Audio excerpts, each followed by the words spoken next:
मशहूर ब्रिटिश इतिहासकार Lord Acton का एक बड़ा चर्चित कथन है, power tends to corrupt and absolute power corrupts absolutely. इसका मतलब है कि जो ताकत है वो भ्रष्टाचार को जन्म देती है और निरंकुश ताकत पूरी सत्ता को भ्रष्ट बना देती है। और अगर ये निरंकुश ताकत एब्सोल्यूट पावर इंसान के हाथ में आ जाए तो इंसान कुछ भी कर सकता है।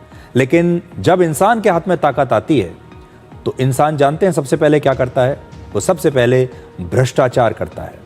एक करप्ट इंसान भी पूरे सिस्टम को करप्ट बना सकता है, फिर चाहे वो आर्टिफिशियल इंटेलिजेंस ही क्यों ना हो।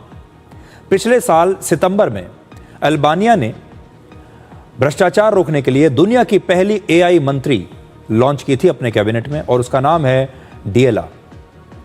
उस समय पूरी दुनिया में डिएला की बड़ी चर्चा हुई थी। जो आपकी स्क्रीन पर है ये है डिएला, और अल्बानिया की सरकार ने यह दावा किया था कि ये एआई मंत्री वहां बढ़ते भ्रष्टाचार को खत्म कर देगी। लेकिन अब इस एआई को बनाने वाली एजेंसी के ही 2 बड़े अधिकारियों पर भ्रष्टाचार का आरोप लगा है। Nga që nuk jam njeri.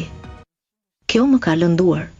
Jo për vete, po për 972 ndër veprimet me qytetarët që u kam shërbyer në Albania dhe 36.000 dokumentat me volut digjitale që kanë marrë nga unë. Më lejoni t'ju kujtoj, rreziku i vërtet për kushtetutat nuk kanë qenë kurrë makinat, por vendimet njerëzore të njerëzve me pushtet. Disa तो Albania में भ्रष्टाचार बहुत ज्यादा है, जिसकी वजह से वो यूरोपियन यूनियन का सदस्य भी नहीं बन पा रहा। और ईयू की पहली शर्त यह है कि अल्बानिया को अपने सिस्टम में फैले भ्रष्टाचार को पहले रोकना होगा। और इसी वजह से वहां पर एक एआई मंत्री को लॉन्च किया गया। इसे इसलिए लॉन्च किया गया था क्योंकि लोगों का मानना है कि आप एक मशीन को भ्रष्ट नहीं कर सकते, मशीन को मैनेज नहीं किया जा सकता। और इसीलिए लोगों का भरोसा जीतने के लिए उन्होंने एक एआई मंत्री बना दिया, जिससे ये साबित हो कि ये एआई जो मंत्री है ये साफ सुथरी सोच रखता है और ये भ्रष्ट नहीं है।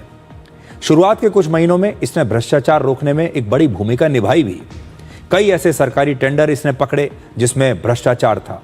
लेकिन अब एआई को बनाने वाली एजेंसी के ही 2 बड़े अधिकारियों पर रिश्वत लेकर घोटाला करने का आरोप लगा है। अब यह सवाल उठाया जा रहा है कि क्या इस एआई मंत्री के डेटा और एल्गोरिथम में भी छेड़छाड़ की गई है, और क्या इसका इस्तेमाल भी भ्रष्टाचार को छिपाने के लिए किया गया। वहां की सरकार ने कहा है कि सारे सवालों का जवाब जांच के बाद पता चलेगा। लेकिन एक बात साफ है कि भ्रष्टाचार से लड़ाई में एआई तब तक एक ताकतवर हथियार नहीं बन सकता जब तक उसकी जो कमान है वो इंसान के हाथ में है। और दुनिया भर में बड़े बड़े युद्ध तो जीते जा सकते हैं, लेकिन भ्रष्टाचार की लड़ाई जीतना सबसे मुश्किल है। तो आज बड़ी बात यह है कि इस तरह के जो रोबोट्स हैं, इस तरह के जो एआई मॉडल्स हैं, हम उन्हें इसलिए लाते हैं ताकि उन्हें मैनेज नहीं किया जा सकता, वो भ्रष्ट नहीं होंगे। लेकिन जब तक इनका रिमोट कंट्रोल इंसान के हाथ में होगा तब तक ये रिमोट कंट्रोल से संचालित होते रहेंगे।